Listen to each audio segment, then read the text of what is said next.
grants that will be directly received by the OVP target beneficiaries or clients. Travel and the presentation expenses support the operational needs of the OVP in implementing its programs and projects, including its ceremonial and executive functions. Lastly, the provisions for professional services and rent expenses cover the service fees of contract of service personnel, IT-related consultancy services aligned with the endorsed ISSP, and the operational needs of the OVP satellite offices. As for the capital outlay, the total capital outlay budget is only 1.84% of the total recommended budget, or equivalent to 16.6 million. Recommended CO covers the procurement of various information and communication technology outlays, consistent with the FY 2026 endorsed Information System Strategic Plan.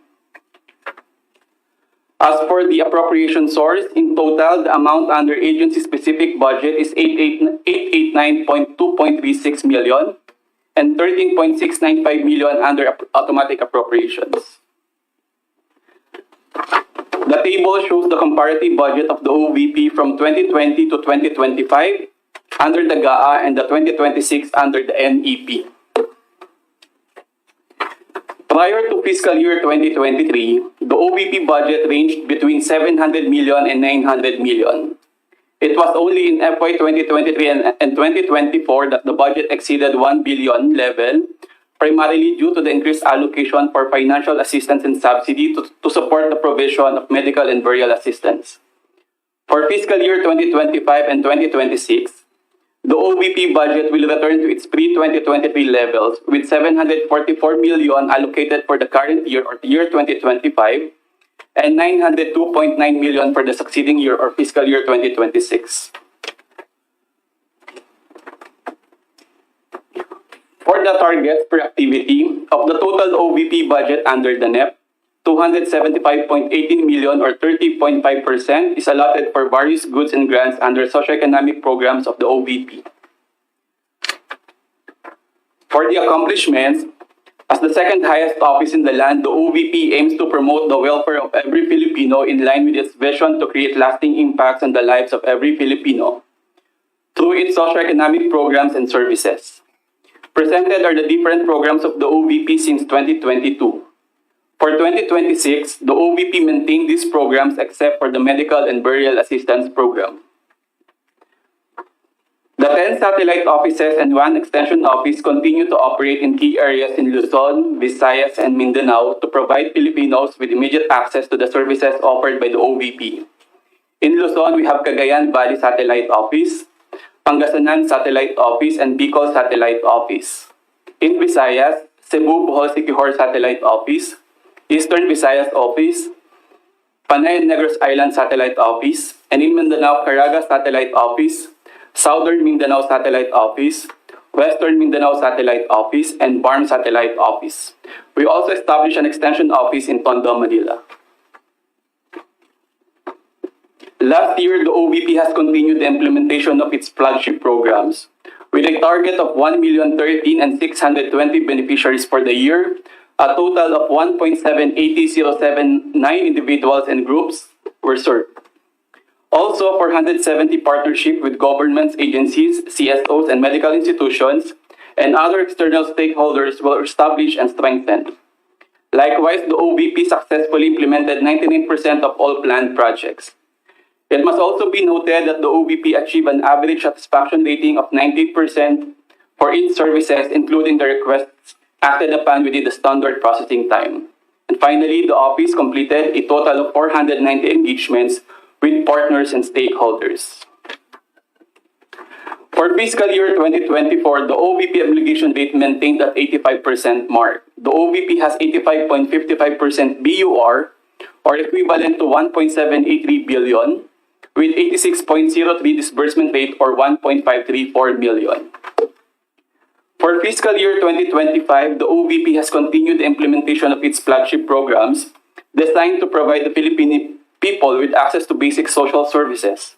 With a target of 1.047935 beneficiaries for the year, a total of 595,700 individuals, or 57% of the target, were served across all OVP programs and services during the first semester.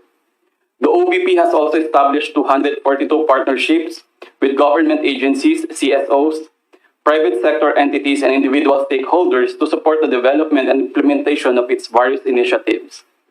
Notably, the OVP successfully implemented 100% of all planned projects encompassing activities such as social preparation, technical assistance, and program implementation.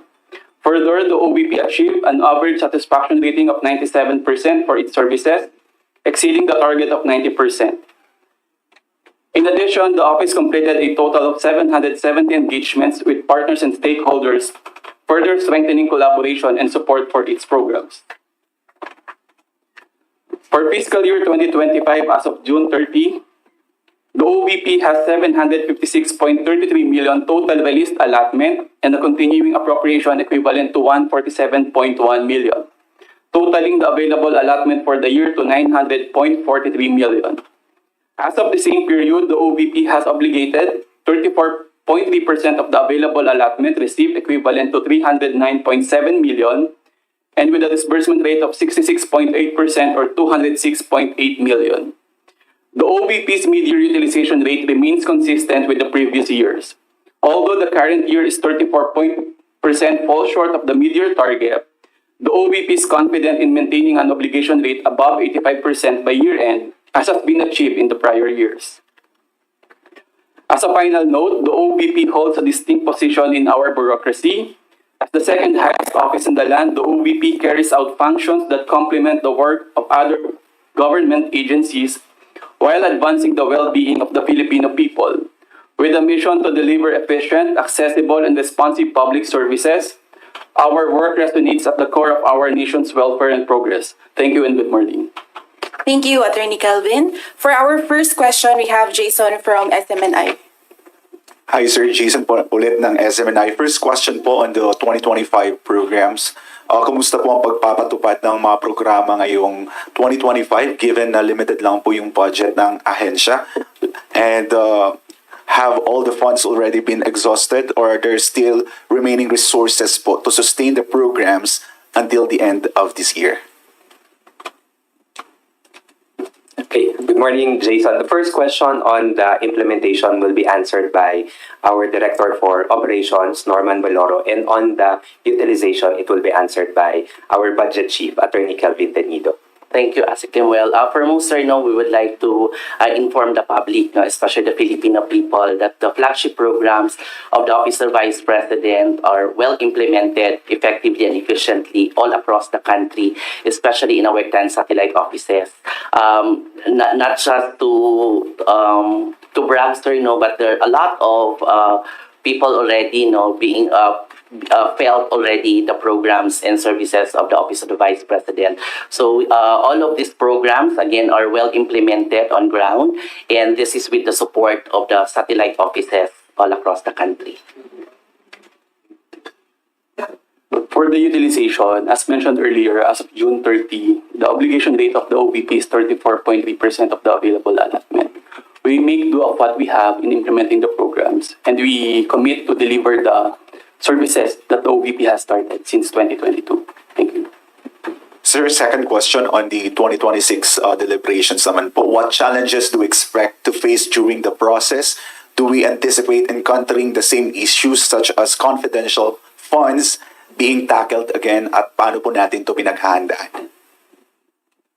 Okay, again, thank you very much, Buntag, Jason. So, on the question, the OVP is currently preparing for the budget hearing for tomorrow, and we are ready to answer any questions that will be asked of the team for tomorrow. So we are collating all the necessary documentations for us to be able to properly defend the proposed budget of the OVP. Pero expected natin, sir, yung confidential funds matatakil kahit wala namang kayong request.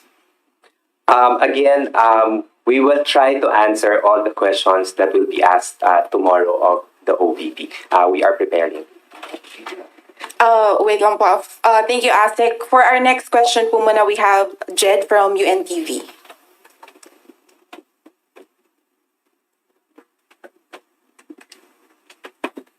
Good morning po, Jed po from UNTV. In relation po sa tanong ni Kuya Jason, paano po nag-prepare ang Office of the Vice President para sa budget hearing sa House for tomorrow? Thank you po.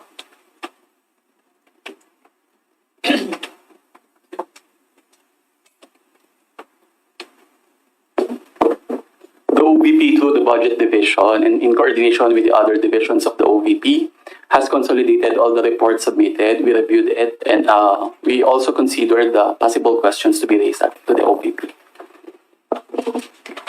Next question po. Do we have an idea if VP Sara will go personally po sa budget hearing sa House tomorrow?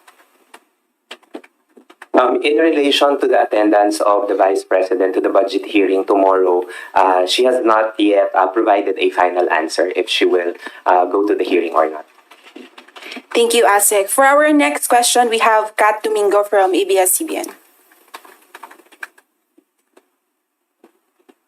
Good morning, Sir. Katrina Domingo from ABS-CBN News. Hot topic online nowadays is the travel expenses of the Vice President. So far, under the 2025 budget, how much has the OVP spent for the Vice President's trips abroad? Thank you, Kat. The question will be answered by Attorney Kelvin Tenido. For 2025, around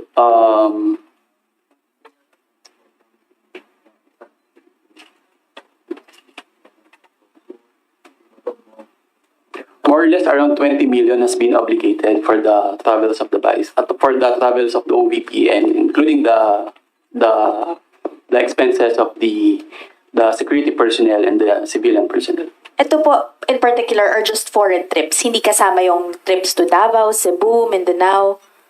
All foreign expenses lang po itong 20 million. Yes. Okay, sir, for the 2026 budget, how much has been allocated for the Vice President's trips abroad? For 2026? Okay. For 2026, the allocation is 20 million for 2026 NEP. This is the lowest allocation since 2023, and the highest allocation made was 31.5 million. Sir, last question on the topic. For 2025, ilang percent na po ng travel expense allocation yung natitira? And how many countries has the Vice President been to that covered 20 million pesos? Can we move to the next question muna? I'll check lang in the data. Sige, sir, balikan niyo ako, ha? Yeah, sure. Okay, thank you, sir. Okay, thank you, Attorney Kelvin. For our next question, we have Jai from Bombo Radio. Hi, sir. Will Congress reduce the Office of the Vice President budget when deliberating the General Appropriations Act? Sorry again. Sa tingin niyo po ba, will the Congress reduce the Office of the Vice President budget when deliberating the General Appropriations Act? Of course, it has been always the position of the Office of the Vice President that we submit to the wisdom of the Congress. However, we would appreciate it much if the recommended budget for 2026 would be maintained and approved for the OVP. Thank you, ASEC. And then for our next question, we have Zach from Inquirer. Medyo different topic lang po. Vice President Sara Duterte previously said that she will be going to Bicol.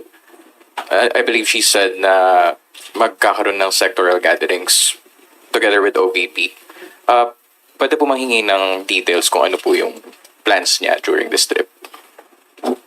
Unfortunately, Zach, we cannot provide details on this one.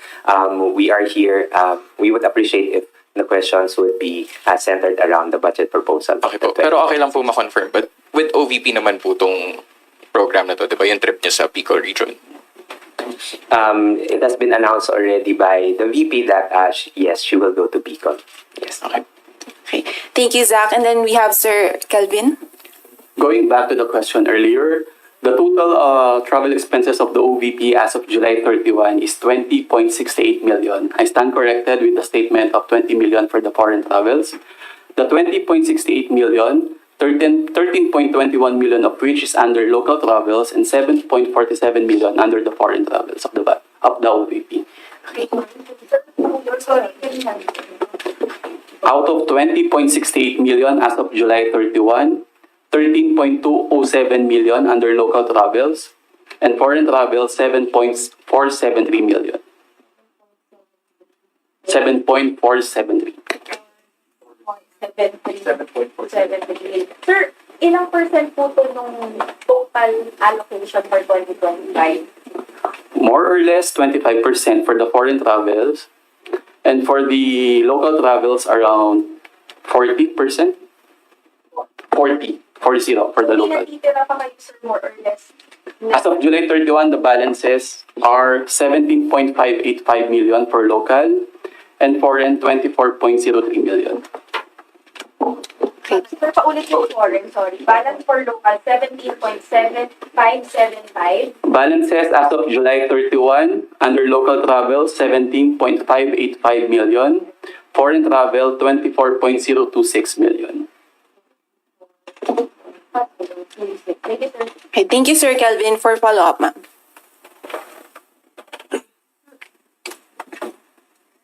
Good morning po. Belia Carriazo from the Philippines.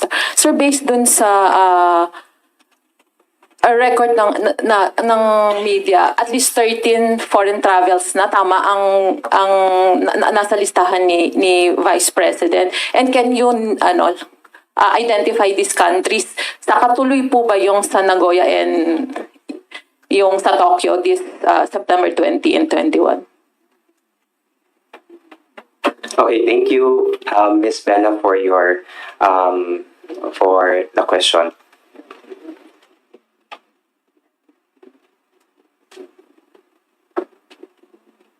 Okay, on the matter of the foreign travels, though, we'll have to get the details on this one on the number of destinations. But we'd like to emphasize that all the travel overseas of the Vice President is covered by a travel authority and did not include any public funds. Did not use any public funds. Thank you. Ma'am, I cannot provide information on regarding the travel of future travels of the Vice President. We'll have to check on her schedule.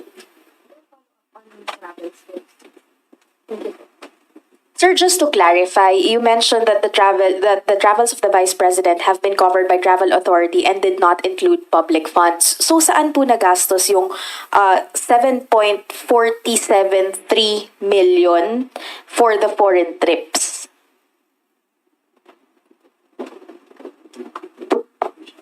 The 7.47 million was utilized for the security personnel of the OVP and including the close-in or the civilian personnel. Tama po ba na so far, every time na magta-travel si VP Sara abroad, ang covered niya po is her personal expenses as well as her family's expenses. But as for her security, that's still under taxpayers' money. Under the OVP fund. Thank you, sir. Okay, we have follow-up from Rappler. This is still about the budget. Yeah. Hi po, I am Bons Magsambal from Rappler. Sir, I saw sa presentation kanina that the Pagbabago campaign will be allotted 100 million. So, will 2026 Pagbabago campaign still include ang Kaibigan book by VP Sara? And how much budget is allocated for this? Thank you, Sir Bons. To answer the question, we don't have the Kaibigan book for the Pagbabago campaign. We still have maintained the Pagbabago bags, the dental kits, and the school supplies for the 100,000. And that would bring around 200,000 bags for the 10 satellite offices all across the country. Sir, what triggered po yung removal ng ang Kaibigan book doon sa Pagbabago bags, of course, which has been criticized in the previous years? Okay, so we took note of the comments and recommendations of the Congress during the budget deliberation of the OVP last year. So we took note of that. And again, for this year and the years moving forward, the Pagbabago bag will include the bag itself, and it will contain school supplies and the dental kits as initially proposed. Okay, thank you po. Thank you, Asek. Another follow-up. Good morning. I'm Raymond Antonio from Manila Bulletin. May we know who's the OVP budget sponsor? And have you initially meet her regarding this deliberation? Thank you. Yes, we already have a budget sponsor for the OVP. It will be Congressman Jose Alvarez of Palawan, and we have already provided them with the necessary information in preparation for the budget hearing for tomorrow. Thank you, ASEC. Do we have any more follow-up questions? How about for the Senate?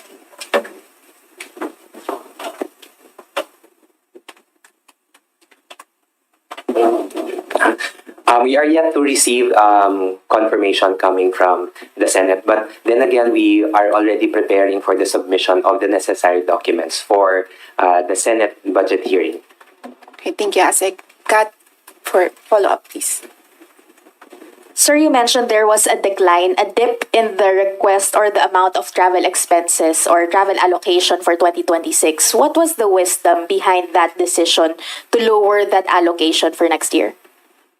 Usually, it's the absorptive capacity of an agency. It's a standard protocol for all the agencies. I think the DBM applies the same for other agencies. Sir, just to clarify, is it not because it's an election year this year and it's not an election year next year? We consider the election year in crafting the budget, but for this specific item, no. Okay, thank you. Next question. Hello, I'm Andrea from Bloomberg. You mentioned that your budget proposal was higher than the one that was given to you. So, nabawasan po dun sa NEP. Ano po yung mga na hindi na-grant na allocations? There is an ISSP, or the Information System Strategic Plan. Portion of those proposals were not included were not considered in the NEP. What is the ISSP for? It's the IT infrastructure or the systems of non-agencies. And then, how will your operations suffer, or? We prioritize our need based on our endorsed ISSP, just to fit in with the amount given to us. And then on VP Sara's foreign trips, she usually interfaces with the OFWs po, ano? So meron bang meron ba siyang mga nakakalap na needs doon ng OFWs or their families here na course through your office, and then parang na-extend na tulong. I mean, I'm just trying to understand the dynamics of her trips and how the OVP plays into that.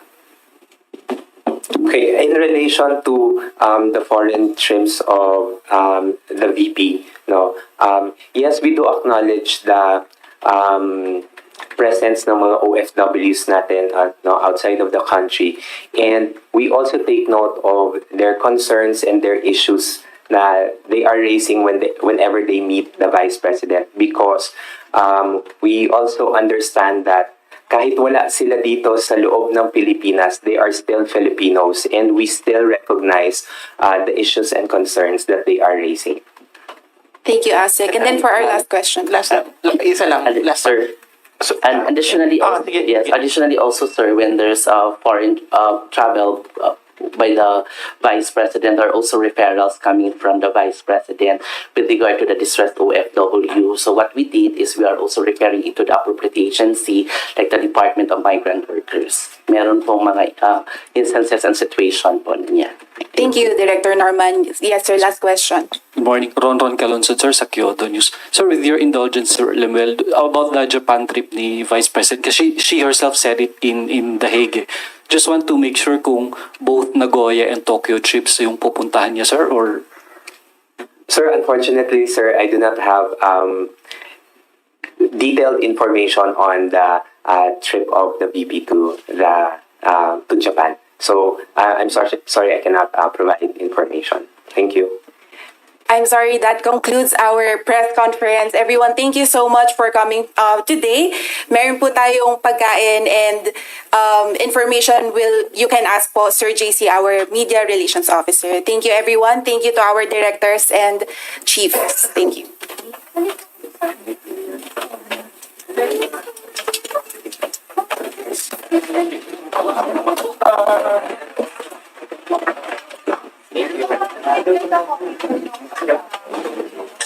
JC, kami